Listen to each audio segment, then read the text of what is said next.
मैंने कहा था आज न जाएं, घोड़े बेहद थके हुए हैं। उसने कहा था जाना तय है, दुश्मन पीछे लगे हुए हैं। मैंने कहा था दाईं तरफ की घाटी में हम छुप जाते हैं। उसने कहा था नामुमकिन है, तीरों में हम घिरे हुए हैं। मैंने कहा था गार में कांटे हिजरत रुत की पहली रातें। उसने कहा था उसके बिलों में सांप और बिच्छू छुपे हुए हैं। मैंने कहा था प्यास के मारे काली रात पे मर जाएंगे। उसने कहा था ठीक है, लेकिन 2 मशकीज़े भरे हुए हैं।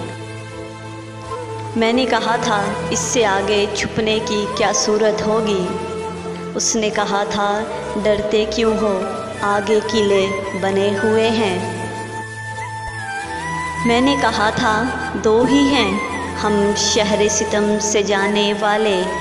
उसने कहा था बस्ती में कुछ और भी साथी रुके हुए हैं। मैंने कहा था ये तो बताओ किसकी तरफ मेहमानी होगी। उसने कहा था यस्रब वाले एक दूजे से बड़े हुए हैं।